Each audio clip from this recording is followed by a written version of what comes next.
William, Prince of Wales, heir to the British throne, cooks dinner for his children. Not as a photo opportunity, not as a special occasion arranged by palace communications staff, as part of his family's daily life. Catherine confirmed this during a 2019 BBC Christmas special filmed at their Norfolk residence, telling cookbook author Mary Berry that William had cooked for her during their courtship at university, attempting to impress her with his culinary efforts back when they were students at St. Andrews in the early 2000s. The future King of England, standing over a stove, using his own hands to prepare food. This seems unremarkable until you understand what William rejected. His father requires servants to perform tasks so basic, so elemental to human existence, that describing them out loud sounds like satire. A specific morning ritual involving a tube, an inability to retrieve objects from the floor, demands so extraordinary that biographers have documented them in exhaustive, verified detail. Same institution, same privileges, same opportunities to develop identical expectations of constant service. Radically different outcomes. The question isn't whether William is different from Charles. That much is obvious to anyone paying attention. The question is how. Where did the difference come from? And can it survive the weight of the crown? The answer begins with a woman who died when William was 15 years old. Diana Spencer married Charles on July 29, 1981, at St. Paul's Cathedral. She was 20 years old. She came from aristocracy. The Spencers had centuries of history. But she hadn't grown up with the particular insulation that characterized Charles's existence. She'd attended school with ordinary children, lived in a London flat with roommates before her engagement, worked as a nursery assistant in Pimlico, earning her own money, navigating public transportation, experiencing the minor inconveniences and small victories of normal life. When she entered the royal household, Diana brought instincts that clashed with everything Charles took for granted. She spoke to servants as people, not as functions. She remembered their names, asked about their families, created relationships rather than simply expecting service. The household staff noticed the difference immediately. They formed preferences. They observed who treated them as humans and who treated them as furniture that happened to be capable of fetching things. And Diana made a decision about her sons. William, born June 21, 1982, and Harry, born September 15, 1984, that would shape everything that followed. She understood something Charles apparently never grasped, that insulation from normal human experience produces people incapable of relating to normal humans. She took William to McDonald's, the Golden Arches, future king eating Big Macs in a plastic booth like any other child. She took him to homeless shelters and hospitals, to environments where he encountered people whose lives bore no resemblance to palace existence. In 1987, when William was 5 years old, Diana was photographed at Middlesex Hospital, shaking hands with an AIDS patient, without gloves, at a time when public fear about the disease remained acute and physical contact with sufferers was widely avoided. The image made global news precisely because it violated the fearful distance most people maintained. Diana was teaching William something, showing him that royalty didn't require a moat between yourself and other human beings, that you could touch people, literally and figuratively, without losing your position or your dignity. She insisted on school runs, on public activities, on experiences that pulled William out of the palace bubble and into the actual world he would someday be asked to represent. Where Charles expected his environment to conform to him, Diana brought her sons into environments that would shape them rather than the other way around. William was 15 when she died. August 31, 1997. A Paris car crash. She was 36 years old. The lessons she'd taught him had already taken root, but the years that followed would test whether her influence could survive her absence, whether the palace machinery would reclaim him, reshape him into his father's image, sand away the humanity Diana had worked so hard to preserve. It didn't.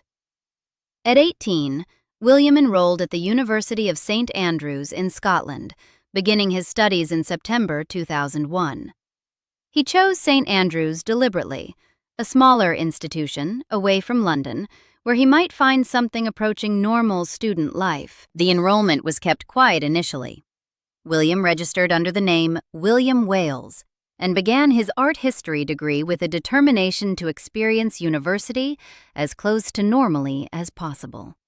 And for 4 years, he largely succeeded. William lived in student housing, first in St. Salvator's Hall during his freshman year, then in a shared house at 13A Hope Street, starting in his second year. A Georgian townhouse in the center of town that he shared with Catherine Middleton and 2 other friends. The arrangement was remarkably ordinary. They had a chore wheel. William took his turn washing dishes and cleaning the bathroom. They shopped at the local Tesco, picking up groceries like any other students on a budget, albeit with discreet security nearby. Inside the house, no protection officers, no servants, no bells to ring when something needed doing. 4 students sharing domestic responsibilities, cooking meals together, living the unremarkable daily life that most university students take for granted, but that no heir to the throne had experienced in living memory. Catherine later described the setup in interviews, the normalcy of it, the way they functioned as housemates rather than as a prince and his companions. William learned to cook during these years, learned to clean up after himself, learned that when you drop something on the floor, you bend down and pick it up because there's no one else to do it for you. This wasn't poverty or hardship. It was simply life without constant attendance, and William chose it deliberately. The contrast with his father's documented university experience could not be starker. Charles attended Trinity College, Cambridge from 1967 to 1970, where he lived in rooms attended by college servants, dined at high table, and maintained the distance appropriate to his station. He graduated with a 2.2 in history, respectable but unremarkable, and left Cambridge having experienced higher education without ever truly experiencing ordinary student life. William left St. Andrews with a 2-1 in geography, a girlfriend who would become his wife, and 4 years of evidence that he could function as a human being without a support apparatus managing every friction. He graduated in June 2005, and then came the next test. After military training at Sandhurst, where he was known as Officer Cadet Wales and subjected to the same demanding schedule as every other recruit, William pursued a career that would have been unthinkable for previous generations of senior royals. In 2015, he became a pilot for the East Anglian Air Ambulance, flying helicopter missions to respond to medical emergencies across Cambridgeshire, Norfolk, Suffolk, and Bedfordshire. This wasn't ceremonial service. This wasn't the kind of carefully managed military posting that allows royals to claim experience while remaining insulated from genuine work. William flew actual missions, responded to actual emergencies, witnessed trauma, death, the worst moments of ordinary people's lives. He worked shift patterns, 4 days on, 4 days off. During his on days, he ate in the communal canteen with the rest of the crew, paramedics, doctors, fellow pilots. He carried his own medical kit. He participated in the unglamorous daily routines of a working air ambulance service. His colleagues later described him as professional and unpretentious. He made tea for the team, participated in debriefs, handled the emotional weight of the job, the calls that went badly, the patients who didn't survive, alongside everyone else. For 3 years, William lived a version of normal working life. He earned a salary, which he donated to charity. He showed up for shifts. He answered to supervisors and coordinated with dispatchers and operated within a hierarchy that had nothing to do with his bloodline. And the British press attacked him for it. "Work-shy Wills" became a recurring headline. Critics complained that William wasn't performing enough royal engagements, that he was shirking his duties. that while other members of the family attended events and cut ribbons and showed up where cameras required, William was off playing helicopter pilot instead of doing the job he was born into. The criticism stung. It was also revealing. William had made a choice: prioritize being present for his young children and maintaining something resembling a normal family life over maximizing his public visibility. George had been born in July 2013. Charlotte arrived in May 2015, the same year William started with the air ambulance. He was choosing, consciously and deliberately, to be a hands-on father rather than a full-time professional royal. The media called this lazy. William called it parenting. He left the air ambulance in July 2017 to take on full-time royal duties, but the years he'd spent doing genuine work, unglamorous, demanding, ordinary work, had reinforced everything Diana had taught him. You could be royal and still function. You could be heir to the throne and still make tea for your colleagues. You could carry your own medical kit and eat in a canteen and answer to a shift supervisor without the institution crumbling around you. Charles, during those same years, was traveling with a truck containing his own bed, his own linens, his own toilet seat, his own specific brand of toilet paper, sending staff ahead to reorganize friends' homes so he wouldn't experience the indignity of sleeping somewhere unfamiliar. Same family, same institution, same opportunities, different men. William and Catherine married on April 29, 2011, at Westminster Abbey, with global television audiences estimated at 2 billion. The wedding was traditional in its pageantry, but notable in its guest list. Catherine's family, the Middletons, were not aristocrats, but successful middle-class professionals. Her parents had built a party supply business. Her siblings had attended ordinary schools. The future Queen of England came from people who worked for a living. Diana had come from nobility.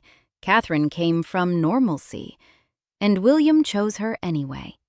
In the years that followed, as they had children, George, born July 22, 2013, Charlotte on May 2, 2015, Louis on April 23, 2018, their approach to domestic life became increasingly visible to the public.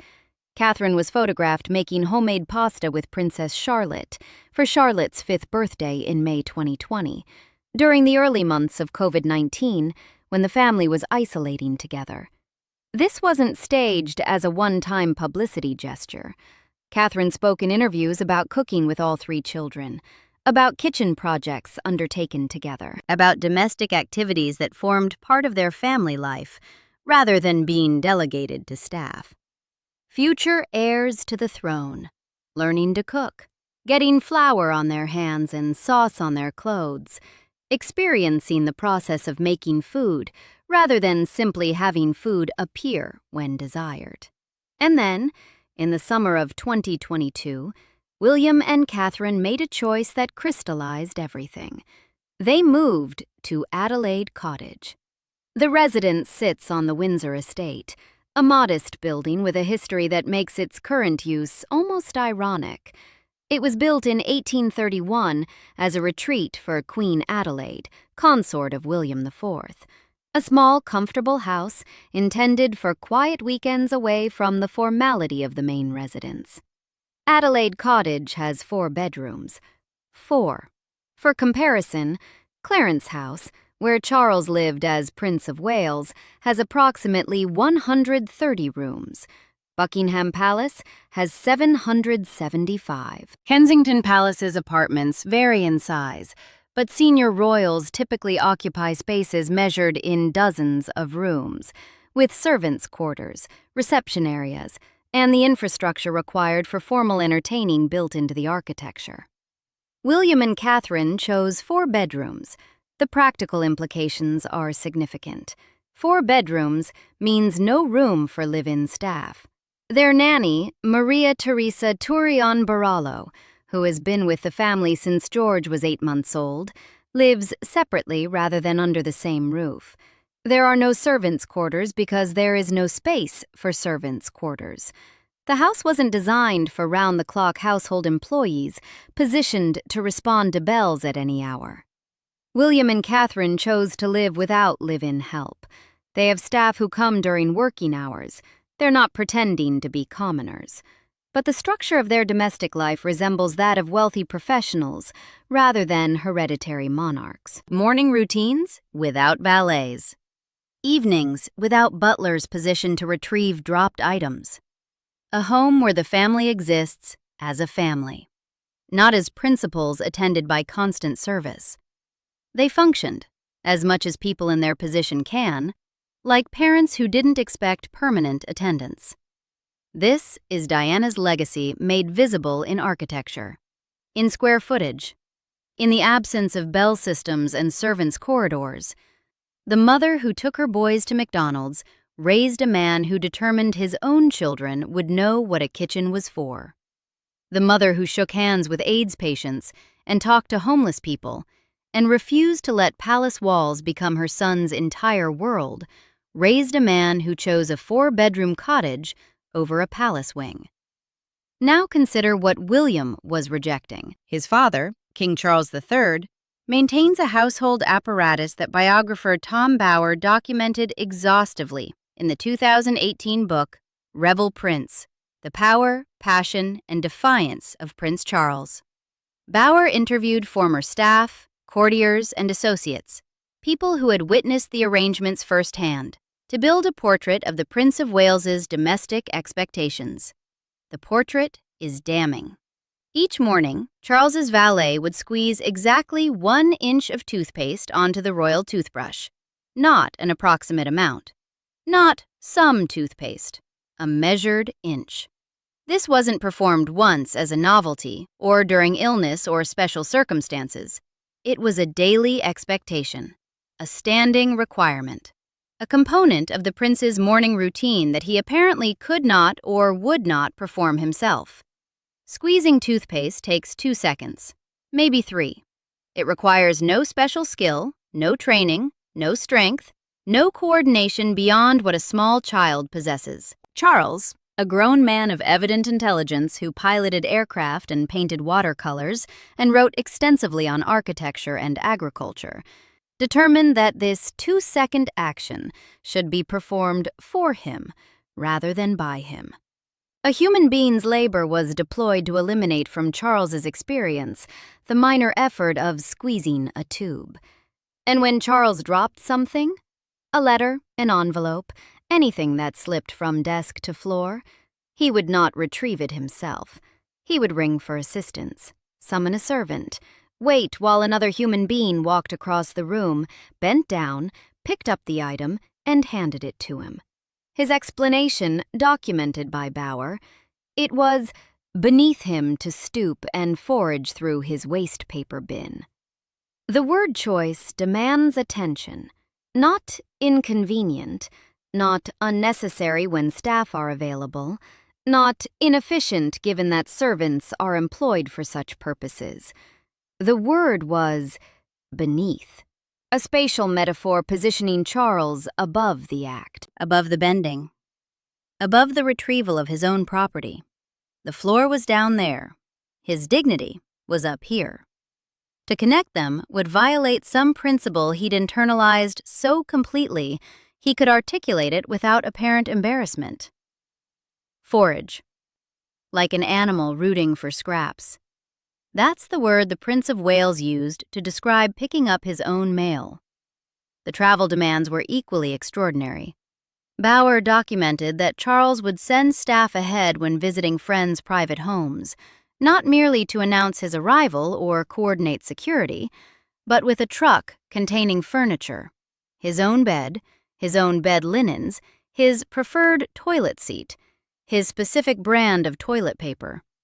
A day in advance, the truck would arrive, and servants would partially reorganize the host's home to accommodate the Prince of Wales's inability to sleep in a different bed or use bathroom facilities that other humans had used. Picture what this meant for any friend gracious enough to invite Charles for a weekend. They prepare their finest guest accommodations with genuine care, select wines with attention to vintage and provenance. And then, a truck arrives the day before, staffed by people they've never met, carrying furniture to replace furniture in their own home. Their toilet seat gets removed, stored somewhere. Under their own roof, their own toilet seat becomes excess, displaced by the royal posterior's preferred landing zone. This wasn't germophobia in any clinical sense. Charles shook hands with thousands of people annually during royal engagements, attended crowded events, pressed flesh and exchanged pleasantries, touched surfaces handled by countless others without apparent distress. He didn't require his own chairs at official functions, his own cutlery at state dinners. The toilet seat requirement suggested something else entirely, a conviction that certain aspects of his physical experience must be controlled with an exactitude that transcended hygiene and entered the realm of pure psychological necessity. And here's where it gets complicated. The servants who enabled these behaviors weren't desperate workers with no options.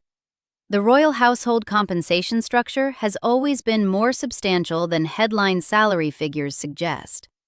When documentaries quote figures like £14,000 annual salary for a royal footman, they're telling perhaps a third of the story. That footman pays nothing for rent in central London, one of the world's most expensive cities. Free accommodation represents £15,000 to £20,000 annually in value that never appears on a payslip. 4 meals daily without paying for groceries, medical care, dental coverage, utilities, heating, all absorbed by the employer. The royal household's own official website confirms this structure under Rewards and Benefits, listing meals and subsidized accommodation as standard components of the employment package. Added up, that £14,000 in base salary approaches competitive private sector compensation when you factor in total value. These weren't desperate people with no options. They were professionals who had competed for desirable positions, people with qualifications. People who could have found alternative employment if conditions became intolerable. A palace worker from 1982 offered testimony about this reality, someone who knew the job before there was any incentive to spin the story in either direction. Their account predated the current cycle of royal exposés by 40 years. It carried the weight of disinterested testimony. People wanted these jobs. The positions offered genuine value, and this makes Charles's behavior infinitely worse, not better. These weren't workers forced into degradation by economic necessity. They weren't choosing between royal humiliation and starvation. They were compensated professionals who had options, and Charles still required 1 inch of toothpaste squeezed for him daily. Still couldn't retrieve his own dropped correspondence. Still traveled with his own toilet seat because other people's bathrooms were somehow unsuitable for his person. The issue was never money. The issue was dignity. The issue was a man who had internalized, completely and irreversibly, the idea that his comfort superseded all other considerations, that bending down was beneath him, that other people existed to manage frictions he could not be bothered to manage himself. William saw all of it, absorbed the lesson, and built a household that rejected the premise entirely. The contrast crystallized in September 2022. Queen Elizabeth II died at Balmoral Castle on September 8th. Charles became king at 73, and within days, 2 incidents revealed the man behind the crown. The first came on September 13th at Hillsborough Castle in Northern Ireland. Charles was signing a visitor's book during his tour of the United Kingdom's constituent nations. Cameras rolling, a routine ceremonial moment. His pen leaked. The new king of the United Kingdom, captured on video broadcast around the world, lost his composure. "Oh God, I hate this," he muttered. Then, "I can't bear this bloody thing." He appeared to furiously rub at the ink, visibly irritated, his frustration plain for millions to witness. A pen. Leaked. The man who couldn't be bothered to pick up his own envelope couldn't handle a minor inconvenience without complaint. On camera. During his mother's mourning period. The second incident was worse. Also around September 13th. Up to 100 employees who had worked at Clarence House, Charles's former residence, were given redundancy notice. During the memorial period for Queen Elizabeth II, they learned they could lose their jobs while the nation mourned the woman they had served. The Guardian reported it. The BBC confirmed it. A letter was distributed telling staff that the Clarence House operation will be closed down. A union spokesperson called it heartless. The timing was a choice. The redundancies may have been procedurally necessary. Clarence House would no longer serve as the heir's residence. But delivering the news during a memorial period? That was a decision. Someone made it. And that someone had spent his entire life unable to bend down to pick up his own mail. Now look ahead. William will be king someday, and the differences between his reign and his father's are already taking shape. Reports indicate William is planning significant changes to his own coronation when the time comes, whenever that may be. Among the traditions he's reportedly reconsidering? The homage of peers, the medieval ceremony where aristocrats kneel before the newly crowned monarch to pledge fealty. Charles kept it for his coronation in May 2023. William may eliminate it. The symbolism is stark. Charles wanted people to kneel. William may tell them not to bother. It's a small thing, perhaps, ceremonial, but ceremony reveals character. And William's instinct, if the reports prove accurate, runs in exactly the direction Diana set 40 years ago. Less distance, less deference, less of the apparatus that separates royalty from humanity. Diana's legacy lives in her elder son, in his choices, in his marriage, in his parenting, in the 4-bedroom cottage where he cooks dinner for his children. Charles is the problem, not the monarchy as institution, not the concept of royal service, not the compensation structure or the traditions or the constitutional role. Charles, specifically, his character, his expectations, his conviction that bending down is beneath him, his inability to handle a leaking pen without visible irritation, his willingness to deliver redundancy notices to loyal staff during a memorial period. William proves it doesn't have to be this way. The institution can produce someone who cooks dinner for his kids, someone who worked shifts at an air ambulance and ate in the canteen with his colleagues, someone who lived in a student house with a chore wheel, someone who remembers that servants are people rather than furniture that fetches things. Diana broke the cycle. William carried it forward. And somewhere in that inheritance, passed from a mother who died too young to a son who remembered what she taught him, is the answer to whether the British monarchy deserves to survive. The man who couldn't pick up an envelope is king. The man who cooks dinner is next in line. One represents everything wrong with inherited privilege: the insulation, the learned helplessness, the belief that stooping is beneath him. The other represents what inherited privilege might become if wielded by someone who remembers they're human. William learned from Diana. He's teaching the same lessons to George, Charlotte, and Louis. Kitchen projects, flour on their hands, the understanding that food comes from effort, that domestic tasks are part of life, that no one is too important to pick up what they've dropped. The cycle that produced Charles doesn't have to continue. It already stopped. 1 generation ago. In a 4-bedroom cottage where the heir to the throne makes dinner for his family. Where the nanny lives elsewhere because there's no room for servants' quarters. Where the architecture itself reflects a choice about how to be royal. And Charles sits in Buckingham Palace, where someone squeezes his toothpaste each morning. 1 inch Exactly. Where dropped envelopes await retrieval by other people's hands. Where bending down remains, after 76 years, beneath him. Let that sink in. Subscribe for more stories like this.